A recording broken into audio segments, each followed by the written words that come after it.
Hello guys, welcome back to my YouTube channel SKM study a way of success. मैं हूं आपका educator Shivam Mishra. मेरे प्यारे बच्चों, आज का वीडियो लाइक है 1000 लाइक का कि 1000 लाइक करवा ही देंगे और इसका फ्री में नोट्स, जी हाँ प्यारे बच्चों, फ्री में नोट्स जाके आप डाउनलोड कर लीजिए। कहाँ पे? टेलीग्राम चैनल पे।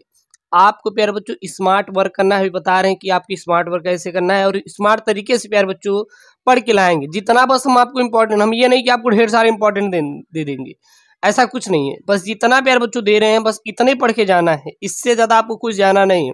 आप देखते हैं कि बायोलॉजी की, फिजिक्स की, केमिस्ट्री की मतलब 2-3 दिन वीडियो आती रहती हैं और उन्हीं को देख के जाना है, क्योंकि हम पूरे छाट छाट के प्रश्न बताते हैं। हम डेली डेली नहीं देंगे आपको।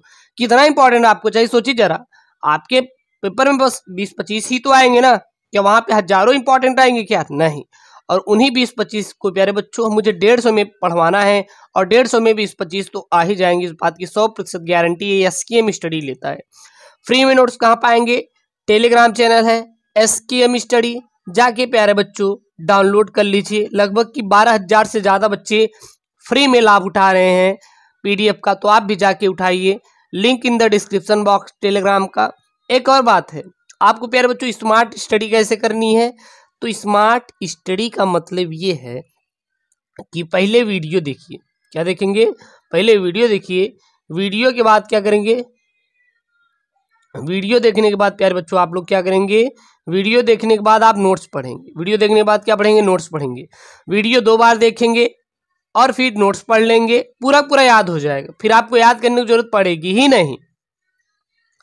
तो यह है क्लास 12 बायोलॉजी। क्या है? क्लास 12 बायोलॉजी यानी जीव विज्ञान के प्यारे बच्चों बोर्ड परीक्षा में बार बार आने वाले प्रश्न। लगभग 5 टॉपिक एक ही वीडियो में, यानी 5 प्रश्न प्यारे बच्चों एक ही वीडियो में बताया गया है। ठीक है ना? और पूरा पढ़ेंगे, जी हाँ, इसको छोड़ेंगे नहीं, पूरा पढ़ेंगे क्योंकि छांट के बनाया गया है। सबसे पहला प्यारे बच्चों प्रश्न है। प्रश्न क्या है? जैव उर्वरकों पर संक्षिप्त टिप्पणी लिखिए। अब आपके मन में आना चाहिए कि सर ये जैव उर्वरक क्या है, यानी कि बायो फर्टिलाइजर क्या है। तो सबसे पहले आपके माइंड में क्या आना चाहिए? जैव फर्टिलाइजर यानी कि बायो फर्टिलाइजर यानी कि जैव उर्वरक क्या है? तो खाद्य उत्पादन वृद्धि के लिए रासायनिक उर्वरकों के स्थान पर अब कृषक और वैज्ञानिक जैव उर्वरकों को महत्व प्रदान करने लगे हैं। मतलब कि जो खाद्य उत्पादन की वृद्धि के लिए, खाद्य उत्पादन की वृद्धि, जैसे खाद्य उत्पादन में कौन कौन से हो सकते हैं फसल? जैसे आपको गेहूं, चना, मटर, सेम, दलहन की जितनी भी खेती होती है, आप टमाटर, हरी सब्जियां जो भी आप लोग लगाते हैं वो सभी सभी खाद्य ही सामग्री नहीं।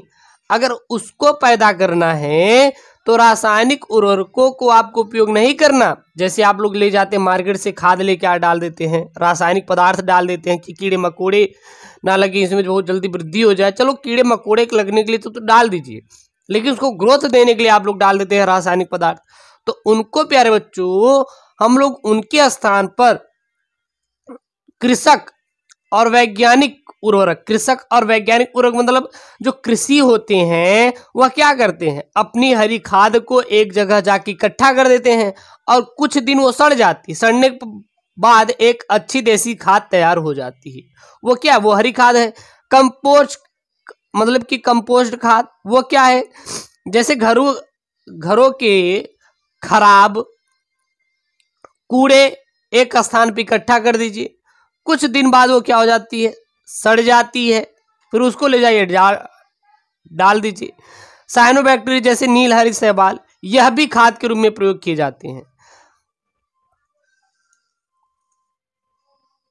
खाद एवं जैव उर्वरकों को निम्नलिखित उपायों से प्राप्त करते हैं। पहला कौन सा उपाय है? हरी खाद।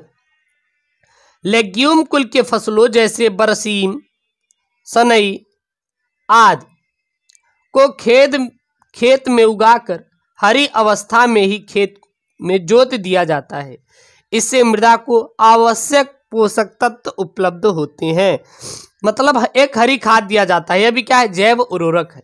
यह हरी खाद कैसे किया जाता है, दिया जाता है पौधों को? यह क्या इसमें करते हैं कि जो खेत होता है उसमें बरसीम, आप पता होगा कि बोया जाता है।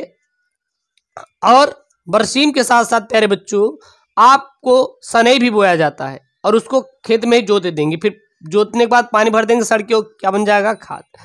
95% की प्यारे बच्चों गारंटी है कि प्रश्न यहीं से ही आएंगे, तो इसलिए वीडियो को शुरू से लेकर लास्ट तक देखेंगे और कमेंट कर देंगे। जो भी आपकी इंक्वायरी होगी कमेंट कर देंगे, मुझे सर इस टॉपिक से वीडियो चाहिए। दूसरा है कंपोस्ट खाद।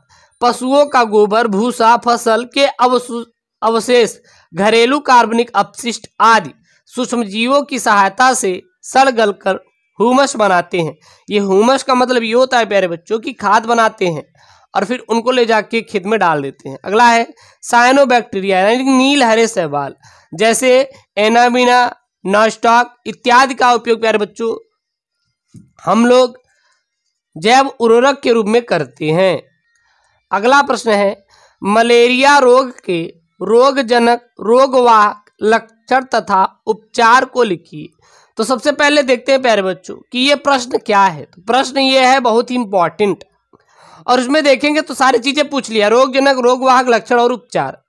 तो सबसे पहले देखेंगे मलेरिया का रोगजनक। तो यह रोग प्रोटोजोवन परजीवी प्लाज्मोडियम के कारण होता है। यह रोग किसके द्वारा होता है? प्रोटोजोवन परजीवी प्लाज्मोडियम के कारण होता है। संक्रमित मादा एनोफिलीज मच्छर, और किस मच्छर के द्वारा? एनोफिलीज मच्छर जब किसी व्यक्ति का रक्तपान करने के लिए काटती है तो परजीवी के जीवाणु लार के द्वारा उसके शरीर में प्रवेश कर जाती हैं। यानी कि जो मादा एनोफिलीज मच्छर होती है यह जब किसी व्यक्ति का रक्तपान यानी खून पीती है तो परजीवी के जो जीवाणु जो होते हैं वो किसके द्वारा? लार के द्वारा उस व्यक्ति के शरीर में प्रवेश कर जाते हैं। इसी द्वारा मलेरिया होता है। मलेरिया के लक्षण क्या क्या है? तो कपकपी के साथ तेज बुखार आना, इसके 3 अवस्था जैसे ठिठुरन, बुखार आना, तेज पसीना आना और बुखार उतर जाना, ये प्यारे बच्चों मलेरिया के ही लक्षण होते हैं। जी मिचलाना, उल्टी, सिर व पैरों में तेज दर्द होना, यह भी क्या है? मलेरिया के लक्षण है। बुखार के बाद कमजोरी, लंबी नींद इत्यादि भी मलेरिया के प्यारे बच्चों क्या है? प्रमुख लक्षण है। अगला है यहाँ पे रोकथाम तथा उपचार। तो मच्छरों एवं इसके लार्वा को नष्ट करने के लिए कीटनाशक रसायन, मिट्टी का तेल, गैमेक्सिन आदि का प्रयोग किया जाता है। इसका प्यारे बच्चों प्रयोग करके आप प्यारे बच्चों उसको आप नष्ट कर सकते हो। और प्यारे बच्चों रोकथाम के लिए क्या है? पानी को किसी भी स्थान पर अधिक समय तक न रुकने देना, जलाशय में कीट भक्षी मछली पाली जानी चाहिए और मलेरिया के उपचार में कुनैन आदि औषधि क्या होती प्रभावी होती है, इसका भी उपयोग करना चाहिए। अगला प्रश्न है पिरिमिडीन्स तथा प्यूरिन में अंतर लिखिए। तो पिरिमिडीन्स एक तरफ, दूसरे तरफ प्यूरिन्स। पिरिमिडीन्स क्या है प्यारे बच्चों? इसमें कार्बन के 6 परमाणु होते हैं, प्यूरिन्स में इसमें कार्बन के 9 परमाणु होते हैं। क्लियर है? पिरिमिडीन्स में देखेंगे तो इसके अणु में एक वलय होता है और प्यूरिन्स में देखेंगे तो इसमें 2 वलय होता है। पिरिमिडीन्स में देखेंगे तो इसमें 1 व 3 नंबर पर नाइट्रोजन परमाणु होते हैं और प्यूरिन्स में इसमें 1, 3, 7, 9 नंबर पर नाइट्रोजन परमाणु होते हैं।